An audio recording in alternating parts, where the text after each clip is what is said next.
bütün arkadaşlarım Boston'da Türktü. Yani bir Türk çevrede yaşıyordum. Türkiye'de geçirdiğiniz 2 yıla da gelmek istiyorum. Türkiye benim için çok özel, çok özel bir şey. Ve Türkiye'de evde gibi ayakkabı boyucuları Vardı çok sokakta. her yerde vardı. Ben işte kafamda sanki çocuk olarak size konuşuyorum artık. Siz çaycı mısınız, kahveci mi? Çaycıyım. Kesinlikle. Bir başkadır.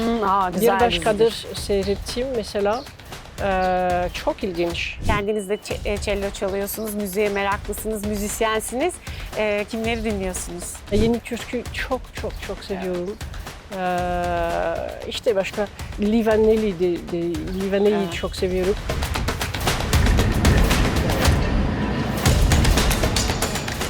Ben Galatasaraylıyım. Ne güzel. O yüzden evde hissediyorum. O zaman şampiyonluğunuz hayırlı olsun. Evet, teşekkür ederim.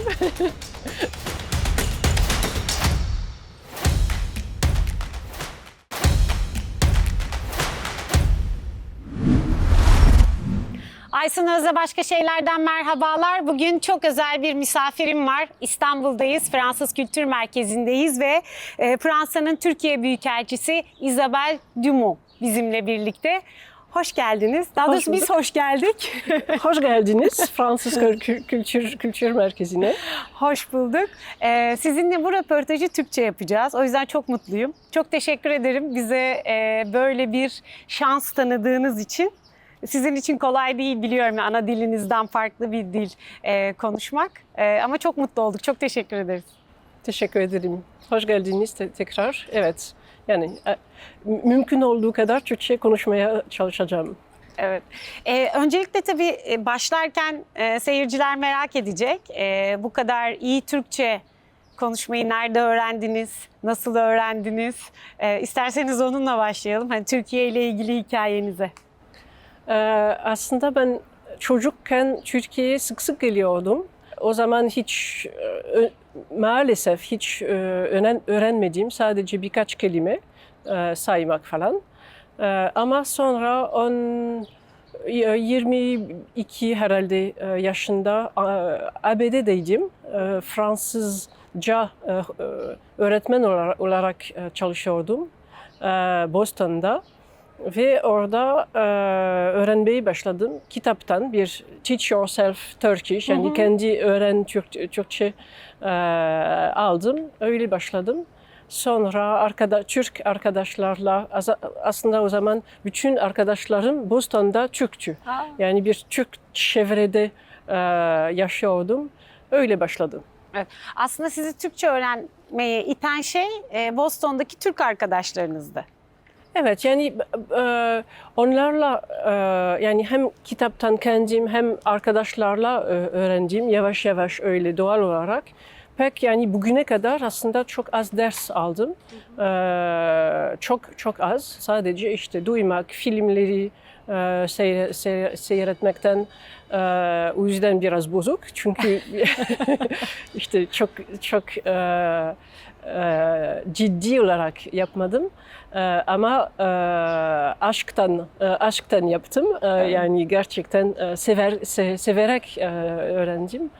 Öyle ama babam Türkolog olduğu için tabii ailede vardı. Ama hep söylediğim gibi bir dil kandan verilmiyor. Evet. Öğrenmek gerekiyor sonuçta. Evet. Dil öğrenmek biz Türkler için kolay bir şey değil. Yabancı dil öğrenmek. Neticede tarihsel olarak da biz başka bir dili öğrenmek zorunda kalmamışız hiç. Neticede hep bulunduğumuz topraklarda hep kendi memleketimizde yaşamışız. Ve bu topraklarda da hep kendi hakimiyetimizle, kendi devletlerimizle var olmuşuz. O yüzden de hani başka kültürler olmadığı için, hegemonyası altına girmediğimiz için de sadece kendi dilimizi konuştuğumuzdan biz kolay dil öğrenemiyoruz. Ama aslında Fransızlar için de aynı şey geçerli. Siz de kendi dilinizi hep konuştunuz. Şimdi değişti biraz. Evet. Yani eskiden Fransızlar şimdi çok daha iyi başka dilleri konuşuyorlar bence. Ben gördüğüm kadarıyla. Evet, evet. Ama bence çok önemli bir şey. Hem de Şimdi hepimiz ya söylüyoruz ya duyuyoruz artık artificial intelligence. Evet. Bir dil öğrenmek gerekmiyor çünkü telefonunda her şey tercüme olacak otomatik olarak. Bence çok doğru bir şey değil. Çünkü bir dil öğrenmek sadece kelimeler ve gramer değil. Bütün bir kültür, başka bir kültürde başka bir işte kafalara biraz daha deri girmek gerekiyor. Evet. Başka bir şekilde düşünmek gerekiyor. Yani o kültürleri bilmek istersen Evet. sadece gezmek istersen ve bir şey anlamamak istiyorsan Evet. o zaman olsun. Ama başka bir ülkeyi tanımak, anlamak istersen bence dili çok bağlı, kültür ve dil çok bağlı Evet. ve düşünme. Evet, kesinlikle öyle. Yani dili öğrenmek, düşünce yapısını da öğreniyorsunuz Evet. zaten. O çok önemli bir şey. Siz benden Türkçe'de çok daha güzel söylediniz. Tabii bir büyükelçi yani bir diplomat olarak gittiğiniz ülkenin dilini bilmek size ayrıca çok büyük bir avantajlar kazandırıyordur. Çok önemlidir büyük ihtimalle, yani bunu yaşayarak görüyorsunuz zaten. Bir de siz çok genç de büyükelçi olmuş ve üstelik kadın olarak genç yaşta büyükelçi olmuş. En genç büyükelçilerden biriydiniz yanlış hatırlamıyorsam, değil mi? Belki de evet en genç o zaman. Belki de en genç o zaman oldunuz. Evet 2015'te Ukrayna'ya gönderildim büyükelçi olarak. Evet o zaman 38 herhalde yaşındaydım. 38-39 ki çok genç özellikle büyük bir ülke Ukrayna gibi. Tabii. Çok da stratejik. Ama güzel.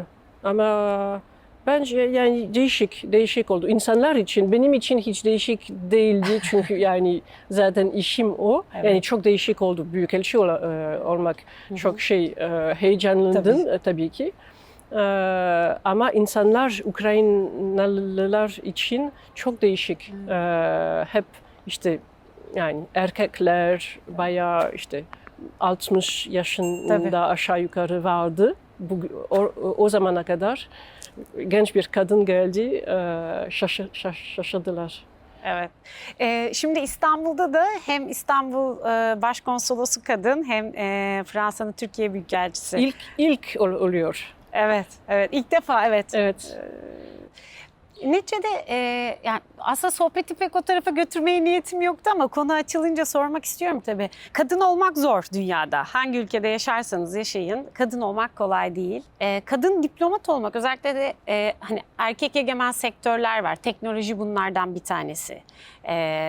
Yani benim bulunduğum basın sektörü eskiden daha çok kadın vardı. Zannederim yönetici bazında gittikçe azalıyor. Yani benim en azından gözlemlerim o kadar öyle. Ama diplomat olarak kadın çok daha hani medeni, çok daha hak hukuk gözetildiği bir alan diplomasi. Ve her şeyin bir adabı var. Ya da vardı, bilmiyorum, o da Trump'la birlikte biraz değişiyordu diyebiliriz. Dolayısıyla bu dünyada, diplomasi dünyasında kadın olmayı nasıl anlatırsınız, nasıl tarif edersiniz? Normal dünyada, yani normal hayatta, günlük yaşamınızda kadın olmak kadar zor ya da kadın olmak kadar kolay mı? Bana birkaç hafta önce aslında bir kişiyle konuşuyordum. O bana söyledi ve şimdi ben onu alıyorum. Söyleyiş olarak, bir deyim olarak herkes bir oyun, sanki bir oyun normal modada oynuyorlar. Kadınlar zor modada oynuyorlar. Evet. Yani öyle gibi bazen hissediyorum. Yani her şey biraz daha zor. Senden daha bekliyorlar. Daha göstermek gerekiyor. Yani sanki kadın olarak, prensip olarak iyi olmayacaksın. O yüzden iyi çalışmayacaksın. O yüzden yani iyi çalışabildiğini göstermek için daha da yapmak gerekiyor. Daha çok efor sarf etmek gerekiyor. Evet. Ama Ama yani o işte belki olumsuz tarafı ama bence olumlu da var. Ben her gün neredeyse işte Türkiye'de mesela hissediyorum. Kadın olarak sanki bazen daha kapılar açılıyor. Aslında insan şaşırtıyorlar. Evet. Bir kadın geliyor ve sanki daha açık bir şekilde benimle konuşuyorlar. Daha samimi buluyorlar Belki daha yakın. samimi, belki daha samimi. O yüzden aslında kadın olmaktan pişman değilim. Evet. Sanki. Mutlusunuz. Kadın diplomat olmaktan da mutlusunuz. Evet, kadın diplomat tabii ki. Kadın diplomat olmaktan pişman değilim. Belki de dediğiniz gibi kadın diplomat olmak genel anlamda zor olabilir ama bazen bazı kapıları da daha kolay açıyordur. Evet, öyle avantajı vardır. Evet. Bir de özellikle de İstanbul'da yani ya da Türkiye'de kadın diplomatları bizi daha çok sahipleniyor ya da daha çok seviyor olabiliriz seni. Daha kolay belki de bizim için ilişki kurmak, Olabilir. Sohbet etmek Olabilir. Erkek diplomatlara göre. O yüzden de hani birçok şey kırılıyor yavaş yavaş.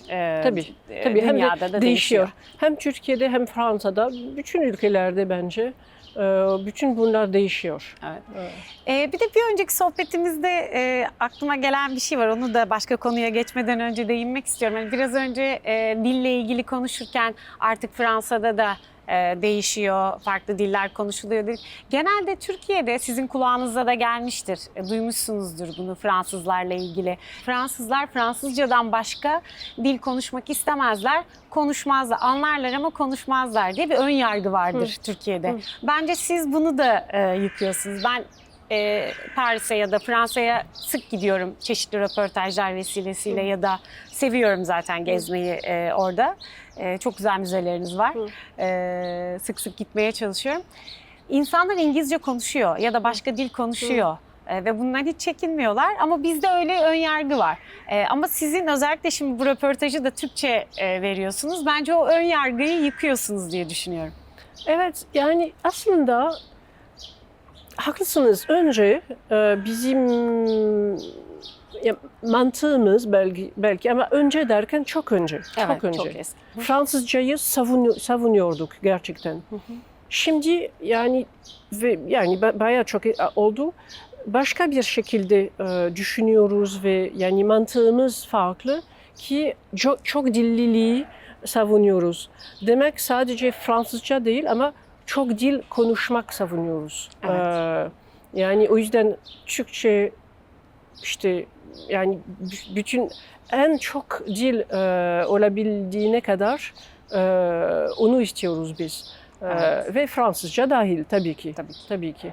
Ama Almanca, İtalyanca, Rusça falan yani bütün dilleri daha çok bir dilleri bilmek gerekiyor. Evet. Biz öyle yapıyoruz. Şimdi Fransa'da okullarda, genel okullarda en azından yani çoktan öyle oldu ama en azından 2 dil var ve yani 3 dil olabilir. Ben mesela o da işte neredeyse artık 40 sene önce. Şimdi de daha da var. Ben 3 dil 4 aslında yaptım. Okulda, normal okulda. Evet.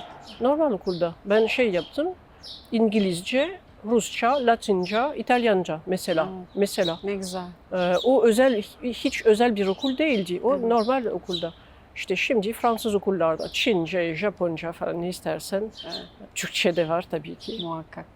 Tabii böylece dil zenginleşiyor da bir taraftan diğer dillerin etkisinde olması. Eskiden bu dezavantaj gibi algılanıyordu ama yeni trend artık farklı dilleri öğrenmek ve o dillerle birlikte kendi dilini de zenginleştirmek. Neticede bir etkileşim söz konusu.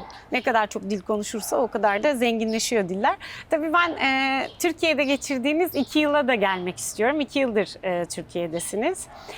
Zaten hani Türkçe'de bildiğiniz için daha kolay bu kültürü anlıyorsunuz, öğreniyorsunuz ve biliyorsunuz. 2 yılı değerlendirirseniz 2 yıl nasıl geçti Türkiye'de?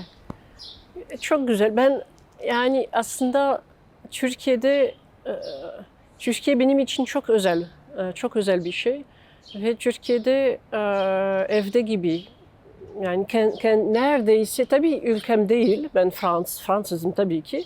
Ama gerçekten evde gibi hissediyorum. O yüzden yani özellikle hiçbir şey bana şaşırtmıyor. Çok yakın, insanlara yakın hissediyorum. İyi geçti. İyi geçti o 2 sene.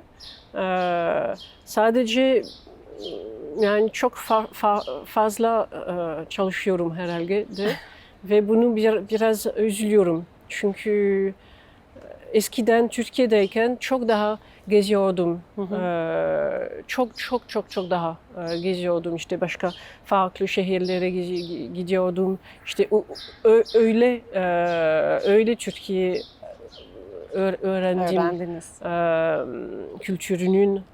Kültürünün farklılıkları da öğrendim. Batıdan doğuya kadar falan. Büyükelçi olarak biraz farklı. Evet. Çok seyahat artık yapıyorum. Evet. Gezmiyorum pek. Evet. Neticede diplomasi gereği birçok yere gidiyorsunuz, geliyorsunuz ama bunların hepsi iş ve çeşitli toplantılar vesilesiyle. Evet. Ama biz sizinle geçen yıl Mardin'de de karşılaştık. Mardin'de Mardin Bienali'ne de gelmiştiniz. Halil Altındere sergisinde karşılaştık hatta. Dolayısıyla Türkiye'deki kültürel etkinlikleri de takip ediyorsunuz bir taraftan. Şimdi onlara ayrıca geleceğim ama tanıyordunuz, biliyordunuz Türkiye'yi, Türk kültürünü ama diplomat olarak, yani büyükelçi olarak geldikten sonra bilmenize rağmen sizi şaşırtan ya da sevdiğiniz ya da eleştireceğiniz çeşitli şeyler oldu mu? Bu konuda neler söylemek istersiniz? Yani gerçekten yok aslında artık. Önceden ben çocuk olarak o zaman yani bayağı çok oldu artık. Evet. Çok şaşırtıyorum çünkü her şey farklıydı Fransa'dan. Ama artık Türkiye o kadar değişti ki o şeyler işte yok olmuş. Mesela çok iyi hatırlıyorum. Ayakkabı boyucuları vardı çok sokakta. Her yerde vardı. Ben işte kafamda sanki çocuk olarak size konuşuyorum artık. Yani ne yapıyorlar? Nasıl insanlar o kadar gerekiyormuş. Ama çok güzeldi. Yani ben çok seviyordum bunu. Başka bir şey işte 15 sene önce hatırlıyorum o da vardı. Yani azalıyordu ama vardı. Sepet sallıyorlardı. Balkondan aşağı. Balkonlarından simit almak için süt falan. Evet. O da çocukluğumda şaşırtıyordum çünkü çok vardı. Her yerde vardı. Hep şöyle görüyordum. İşte neler babama soruyordum da ne o? İşte o bana anlattı o zamanlarda.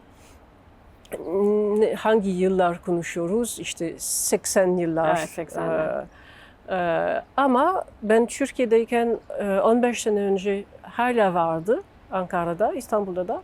Şimdi görünüyor ama çok az. Çok nadir, evet. O yüzden işte o tür şeyler şaşırtıyordu beni o zamanlarda. Artık hem gördüğümde şaşırtmıyor çünkü zaten biliyorum. Alışkanlık var. Hem de biraz çıktı. O kötü yani hiç ne güzel ne kötü bir şey değil sadece. Tabii. İşte ülke değişiyor. Evet değişiyor. İhtiyaçlar değişiyor. Evet. Her şey değişiyor bir taraftan da. Tabii şunu da hemen akabinde sormam gerekiyor. Neticede ihtiyaçlar değişiyor. Belki gittikçe işte global dünya dediğimiz noktadayız artık. Hani bütün ülkelerde kültürler 3 aşağı 5 yukarı şehir hayatı özellikle de büyük şehirlerde yaşam çok benziyor birbirine. Ama yine de hem çocukluğunuzdan bugüne kadar Türk kültürüyle Fransız kültürünün hem benzediği noktalar hem de ayrıldığı noktalar var. Yani Türk kültürüyle Fransız kültürünün birlikteliği ya da dostluğu çok eski yıllara, yüzyıllar öncesine dayanıyor. Belki de bizim kendimize en yakın hissettiğimiz kültürlerden biri. En çok ilişkide bulunduğumuz ülkelerden biri, kültürlerden biri Fransa ve Fransız kültürü. benzerliklerimiz ya da ayrıldığımız noktaları ne söylersiniz? Ee, benzer şeylerden birisi bence mizah. Mizah hem Türk kültüründe yani evet dilde, kültürde, espri yapıyorlar yani Türkler. Ben de yani Fransızlar da çok yapıyorlar. Ben burada işte korkmuyorum. Belki fazla yapıyorum ama Evet. ben işte espri yaptığımda korkmuyorum. Çünkü biliyorum ki o insanlar, Türkler anlar. Evet. O aslında bütün ülkelerde yok böyle bir şey. İşte o bize yaklaşıyor bence. Ve dilde çok yakın şeyler var. Fransızcadan geçen çok kelime var Çok, bizde. çok ama. Sizde Türkçeden geçen O da var. vardır. Başı bozuk mesela var. Bilmiyordum. Ve evet işte dil mesela moda kelimelerden işte blues, tailleur, haute couture, à la mode, bütün bu kelimeler, silhouette, Evet. bütün bunlar Fransız kelimeleri ve eminim ki Türkçe diline geçirken belki işte zihinleri biraz girdi. Çünkü sonuçta işte çok bağlı bunlar ve bazen bir gün bir tuhaf durumda kaldım. Bir insanla konuşuyordum. Şantiyedaydım. İşte adam bana gösteriyordu. İnşa yapıyordu falan. Çok zor konuşuyordu benim için.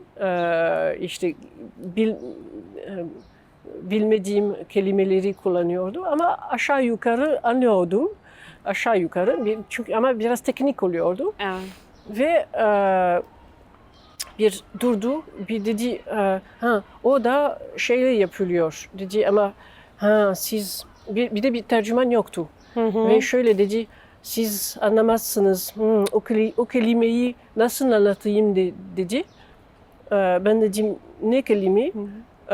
Yani ben zaten 2 dakikadır çok zor anlıyordum. Evet.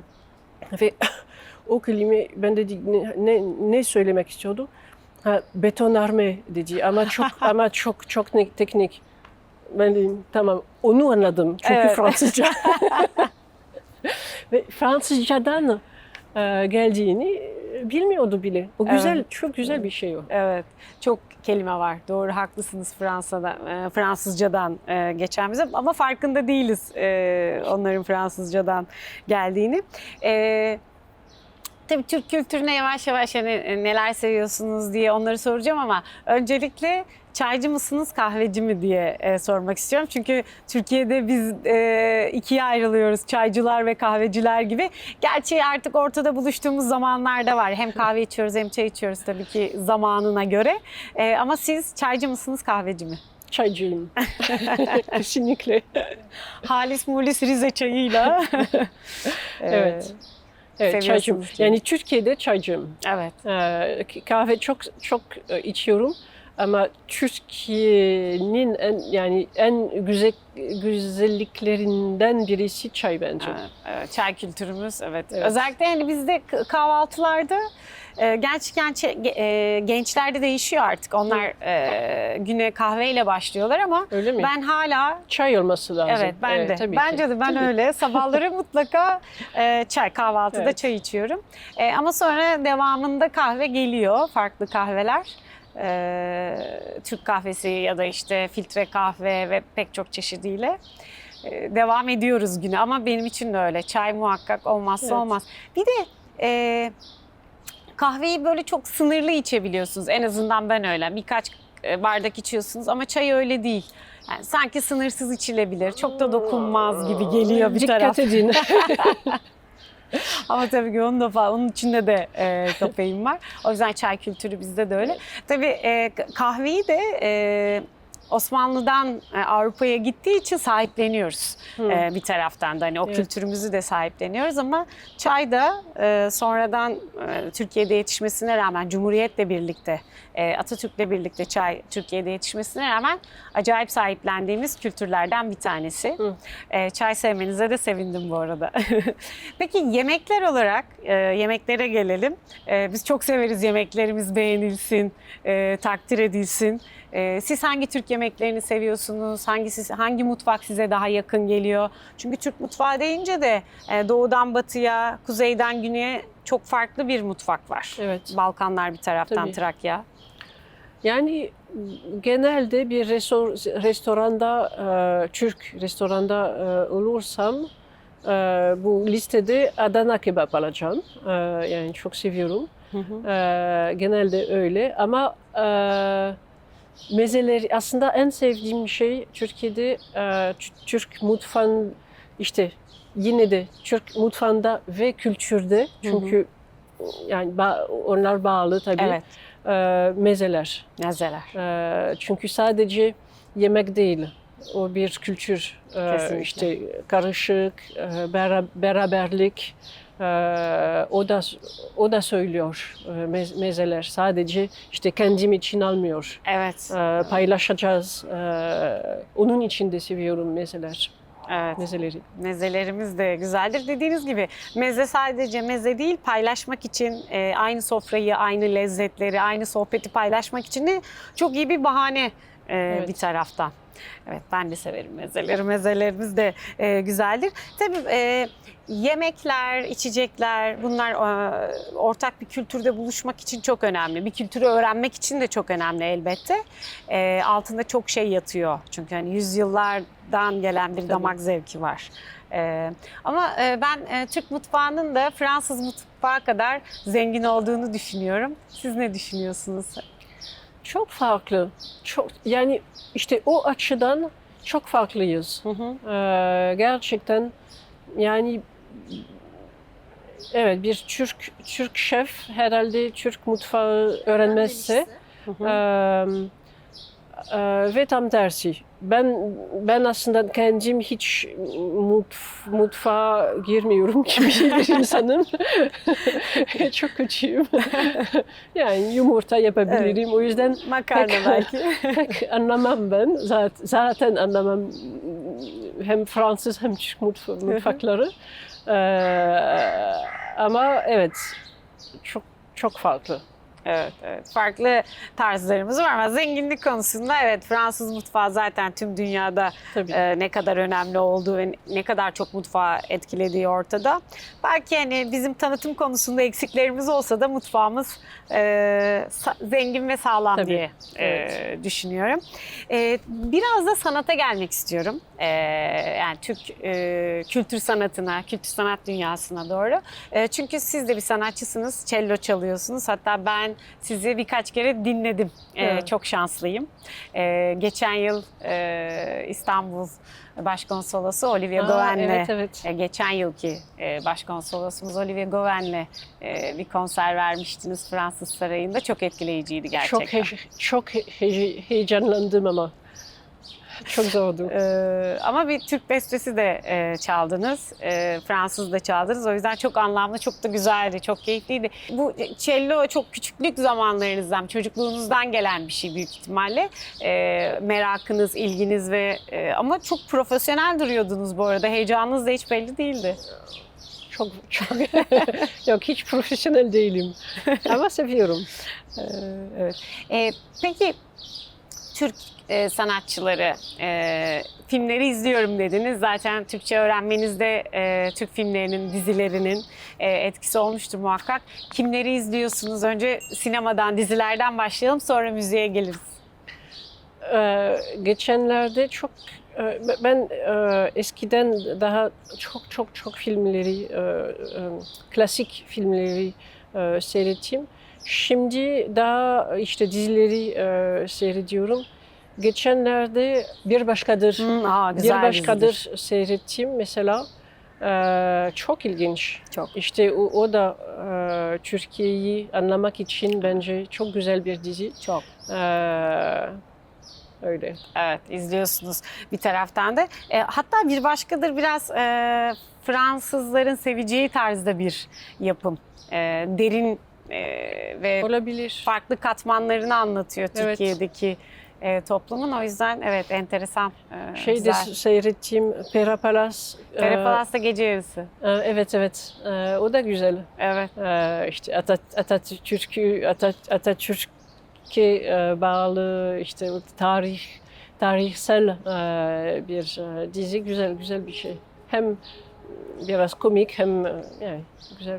Evet evet, hem eğlenceli hem de Eğlenceli, güzel. evet. Birazdan Pera'da, yani bu bölgede İstiklal Caddesi'nden işte Pera Palas'a Evet, doğru o Pera tarafa bölgesinde tabii. yürüyeceğiz. Cumhuriyetimizin 100. yılında açılan İş Bankası Resim Heykel Müzesi'ne de birlikte gidelim istiyorum. Zaten yolda da biraz konuşuruz ama peki kimleri dinliyorsunuz? Hani kendiniz de cello çalıyorsunuz, müziğe meraklısınız, müzisyensiniz. Kimleri dinliyorsunuz? Türk müzikten çok şarkıcı çok seviyorum ben. Ama özellikle Sezen Aksu.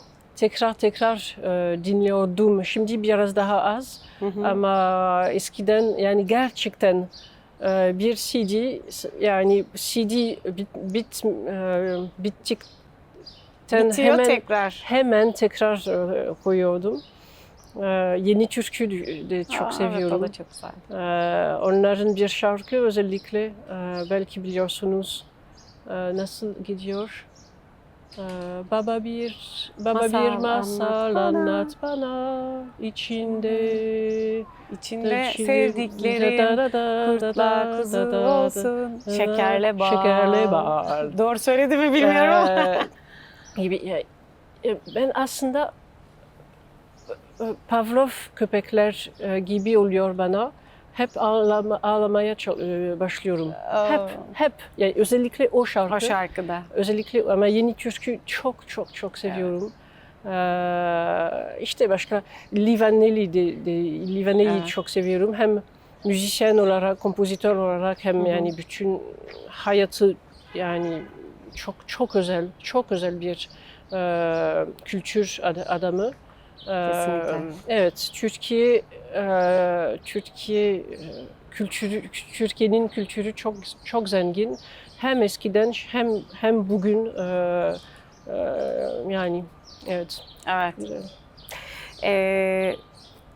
Türk cellist tanıdığınız var mı? Çünkü çok genç cellistlerimiz de var, Evet. çok başarılı. Evet, ben özellikle hocam Can Ünver ile tanıştım. İşte artık bir hocamla çalışacağım. Çok ne memnunum. Evet. Haydn verdi bana. Haydn konçertosu çok zor ama Evet. üçüncü şey çok zor. Selamlıyorum. Hem de Nil Kocamangil ile tanıştık. O da Fransa'da öğrendi. Evet. Evet, tanışıyoruz. Evet, Nil de çok başarılı cellistlerimizden biri. Çok güzel bir cellist. Evet, çok başarılı. Dünyada da çeşitli organizasyonlara gidiyor, katılıyor, konserler veriyor. Hem sadece cellist değil, o da güzel. Sadece bir cellist olmak ama daha da şeyler yapıyor, o da güzel. Evet. İstanbul'da Cemal Reşit Rey konser salonunun yönetiminde de sanat yönetiminde de görev alıyor. O yüzden Nil'in sorumluluğu şu ara fazla. Evet, ona da selamlıyorum. Evet. Belki Cemal Aliyev'i de tanıyorsunuzdur. Cemal de çok başarılı cellistlerimizden. Hayır, bilmiyorum, düşünmüyorum. Evet. O da çok başarılı, o da dünyada ses getiren cellistlerimizden bir tanesi. İlk aklıma gelenleri söyledim. Tabii ki daha çok var. Yemeklerden, müziklerden, sanatlardan konuştuk ama tüm bunların hepsi aslında sohbetimizin başından beri de siz bunu anlatmaya çalışıyorsunuz. Kültür diplomasisi diye çok önemli bir diplomasi var. En yumuşak haliyle diplomasinin yapıldığı en yumuşak ve en etkili hali diye düşünüyorum ben. Evet. Çünkü günümüzde yapılan diplomasi kağıt üzerinde ya da işte çeşitli toplantılarla, konuşmalarla sanki bir yerde kalıyor. Ne kadar o anlaşmalar imzalansa da ne kadar uyuluyor ya da uyulmuyor. Nitekim işte Paris Anlaşması'ndan tutun da pek çok anlaşmaya kadar ülkeler bir fikir birliğine varsa da uygulamada bunlar farklılık gösterebiliyor. Fakat kültür diplomasisi söz konusu olduğunda o toplumun bütün damarlarına Evet. nüfuz ediyor. Evet. Kılcallarına kadar ve oradan bir geri dönüş alabiliyorsunuz. İster istediğiniz yönde de olabilir, bu istemediğiniz yönde de olabilir ama bir sonuca varıyor ve etkili. En etkililerinden bir tanesi diplomasinin. Evet. Dolayısıyla bu konuda neler söylersiniz ki siz özellikle Türk kültürünün içerisinde dilini de öğrendiğiniz için çok daha içinde bir diplomat olarak. Evet, yani haklısınız. Kültürel diplomasi aslında çok çok temel bir şey. Çünkü sonuçta ülkeler, insanlar nasıl kendilerini tanıyorlar? Kültürden. İşte size Fransa dersem ne derseniz mimari aklınıza gelecek. İşte mutfak konuştuk mutfak hakkında. Yani sonuçta müzik, Fransız müziği, sonuçta kültürel şeyler aklınıza gelecek. Ve tam tersi Türkiye hakkında aynı şekilde Fransızlar için mesela. O yüzden ama bu temel şeyler eski kültürü bence çok önemli. Tarih, onlar çok önemli sağlamak, göstermek. Ama aynı zamanda ülkeler hem Fransa hem Türkiye hem bütün ülkeler değişiyor. Yıllar ile yavaş yavaş veya hızlı Hızlı, evet. ama bir ülke değişiyor. Ve bizim işimiz diplomat olarak onu göstermek. Yoksa insan bir kendi aklısında kalan fikirlerle mesela Fransa'ya gidiyor. Yani eski gibi Fransa'yı görüyor, düşünüyor. Fransa'ya gidiyor ve şaşırıyor. Çünkü düşündüğü gibi değil. Ve tam tersi işte ben dediğim gibi mesela bu ayakkabı insanlar falan Evet. işte Türkiye kendi yeni Türkiye kendisini göstermezse o zaman benim gibi bir insan mesela bugün gelirsem size önce ne dedim ben şaşırmıyorum çünkü zaten biliyorum. Evet. Ama bir insan sadece kendi düşüncelerle gelirse, eski Türkiye düşünürse, gelirse şaşırır ve belki olumlu olmayacak. Belki olumsuz, belki olumlu ama yani farklı. O yüzden bizim işimiz gerçekten kendi değişen ülkemizi göstermek. Mesela Fransa işte geçen sene mesela Paris'te olimpiyat oyunları organize ettik. Biz Fransız sarayında İstanbul'da hip hop gösterdik. Evet, çok keyifliydi. Değil mi? Katıldınız mı? Evet, evet. İşte Türkler herhalde Fransa bir hip hop ülkesi olarak tanımıyorlardı. Evet, kesinlikle. Yani bir küçük bir şey ama işte biz Fransa hip hop ülkesi olarak tanıtmak istedik. Evet. Mesela işte o kültürel diplomasi aslında. Ve Fransa genelde başka ülkelerde daha geleneksel bir ülke olarak görünüyor. İşte Tour Eiffel, baguette, croissant falan. Evet. Ama aslında Türkiye Avrupa'da mesela yani birkaç senedir Avrupa'da en çok yatırım alan ülkedir Fransa. O insan bilmiyor ama demek yani demek ki işte yapay zeka demek ki işte yeni teknolojileri kuruyoruz Fransa'da. Onun için ilk yatırım ilk ülke. Onu tanıtmamız gerekiyor. Evet. Onu yapıyoruz da. Türkiye ise aynı şekilde artık hem gerçekten aynı şekilde hem Osmanlı İmparatorluğu hem işte eski Türkiye, işte Galata Kulesi falan bize şeyler geldi. Evet, kuşlar. Kuşlar geldi.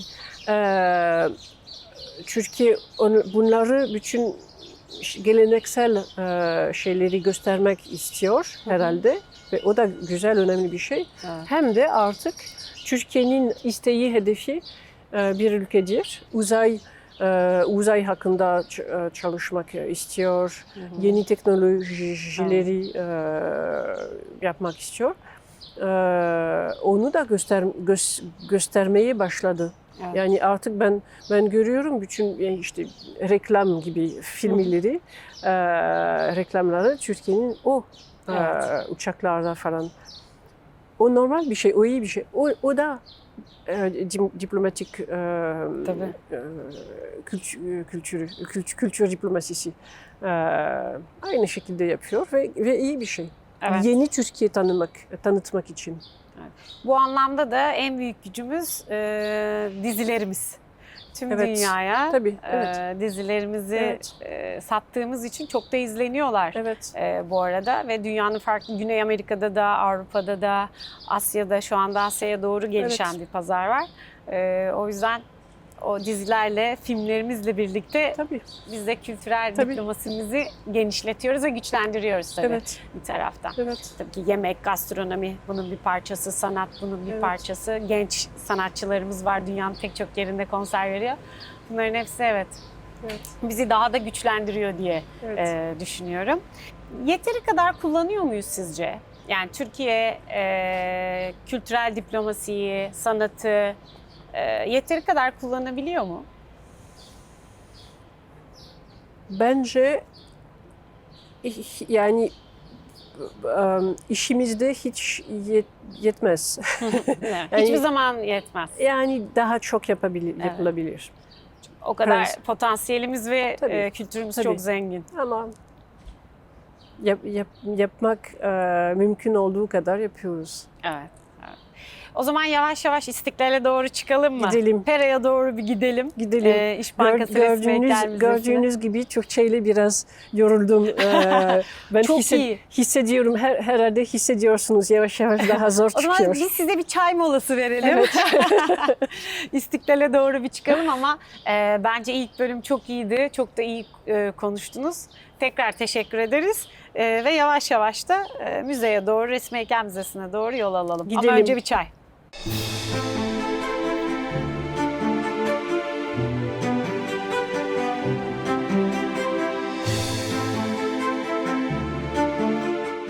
Ben hatırlıyorum, burada çok daha kitapçılar vardı. Evet. Artık sadece işte Mephisto kaldı biraz ileride. Belki de ve belki hatırlıyorsunuz tam İstiklal'in sonunda sağ tarafta çok büyük bir kitapçı vardı köşede. Evet.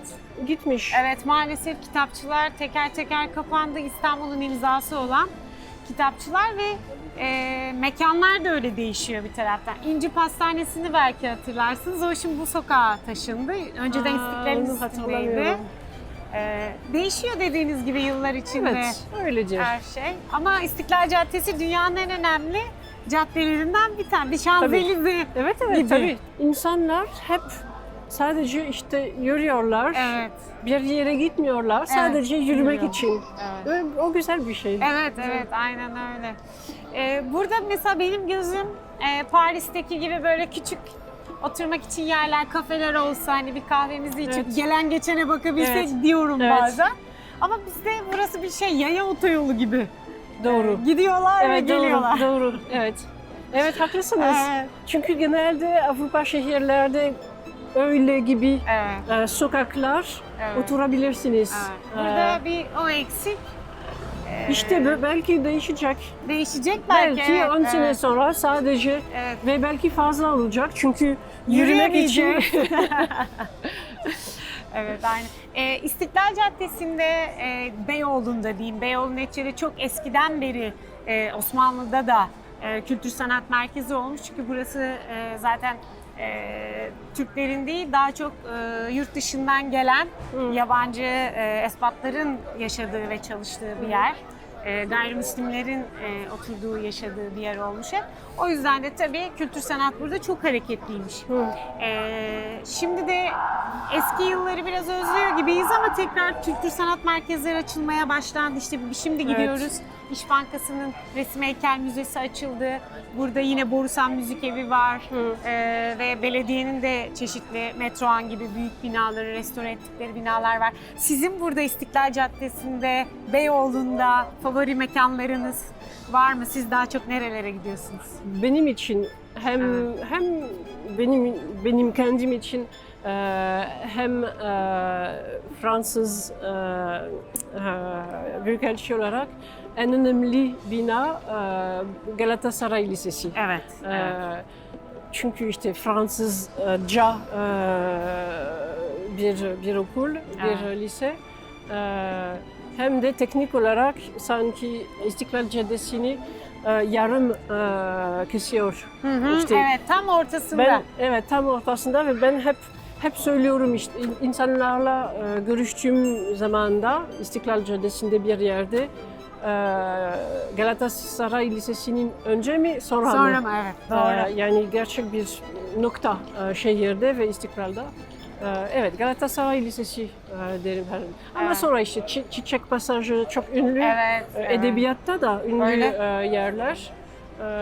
Öyle. Ama evet ben daha eskiden kitapçılara gidiyorum. Gidiyordum artık.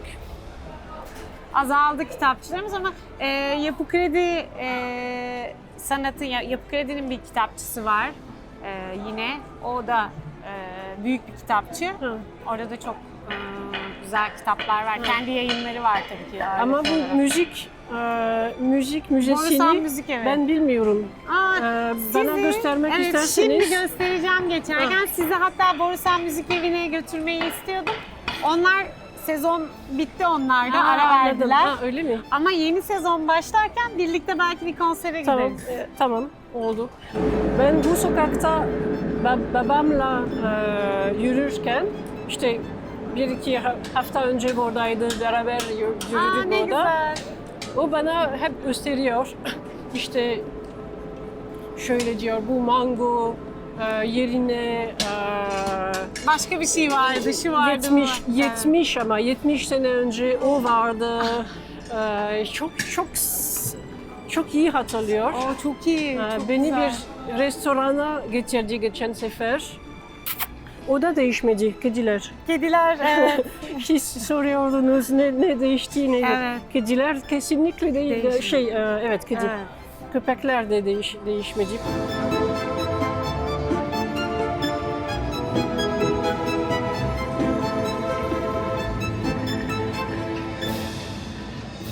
Tabii İstanbul'daki Fransız izlerinden biri. Evet, Cité de Pera yazıyor. Evet. Çiçek Pasajı.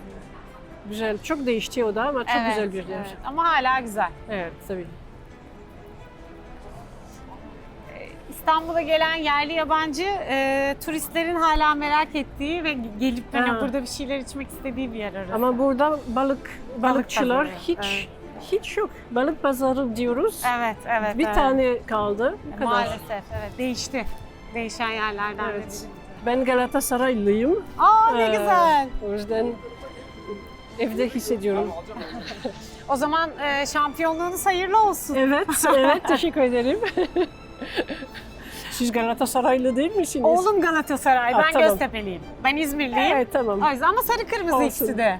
Evet. İkisinin renkleri de sorun yok. Ve burası Galatasaray Lisesi, burası müzesi. Ha.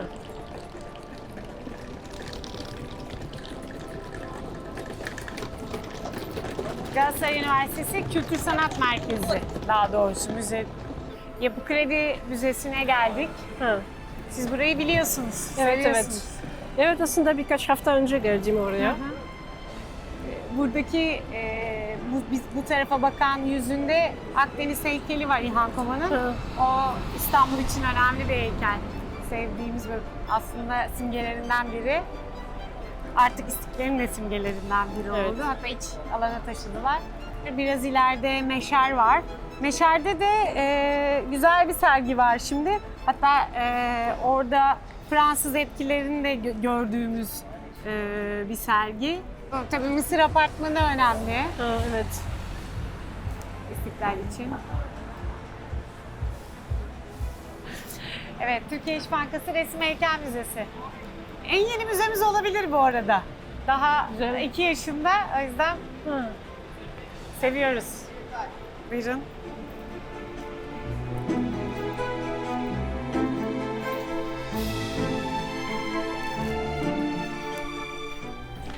Ve bizi atamız karşılıyor. Evet.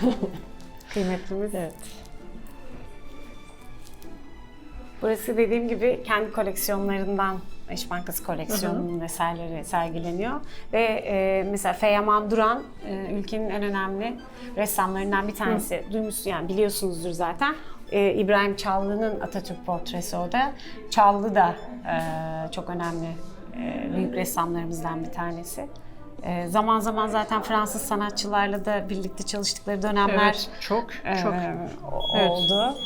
19. Yüzyılında neredeyse bütün Türk ressamlar Paris'te yaşıyorlar. Evet, Paris o dönem. Aslında Hala öyle tabii de. Hala öyle ve 20 içinde aynı şekilde. Evet. Paris Osman inanılmaz. Hamdi Bey yani. Evet. Ya, kaplumbağa terbiyecisi. Evet, kaplumbağa. Kaplumbağadaki sayılar, şuradaki Çanakkale Teritesi gibi birkaç farklılıklar bulunuyor. Ayrıca bu Döner'in Münirtaş'a ithafen yaptığı bir eseridir. Çok renkli. Çok yani çok sanki gerçek. Güneşten renk. Işığı çok iyi Evet. yansımış. Osman Hamdi Bey aynı zamanda Arkeoloji Müzesi'nin kurucusu. Evet. O yüzden Osman Hamdi Bey ressam olmasının yanında tabii öyle bir müzecilik tarihimizde çok önemli yeri olan, tabii, çok evet. değerli. İlk olarak bir de yani hukuk okumak için Paris'e gidiyor. Sonrasında Evet. orada eğitim olarak atölyeler sayesinde öğrenip taşlayıp. Hem de hatırladığım kadarıyla diplomat olarak çalıştı. Evet, öyle de çalıştı, evet. Yine bir Paris, Fransa Evet. var. Evet, bizim için çok önemli. İkimiz için yani Evet. çok önemli. Bu katta daha çok mimari eserlerin olduğu resimler mi var? Yani bu daha çok hani Osmanlı dönemindeki paşaların resmettiği şeyler. Yani askeri personellerin yaptığı, askeri paşaların yaptığı resimler. Bazen o yüzden dikkat edersiniz böyle yani işte böyle çok muntazam bir şekilde çizdiler. Evet. Onlar daha çok teknik çizdikleri için.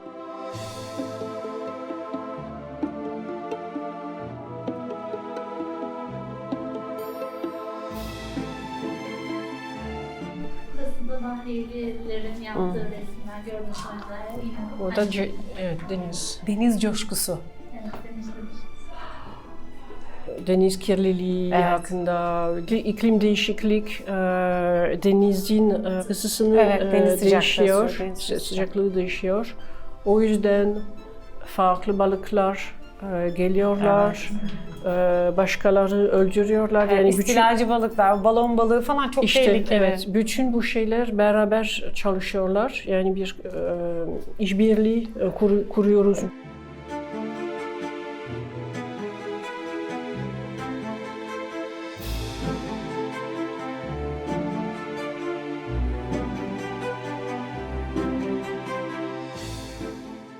Kozağın önemli yine Cumhuriyet tarihinde oradaki ekonomik etkinlikler bakımından. Adana'da da pamuk.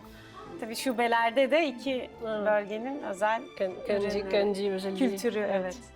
direkt eserlerini gözlerinden tanırsınız. Mesela spesifik olarak yaptığı bir hani portreleri. William de önemli. Öyle mi? Çok önemli bir ressam.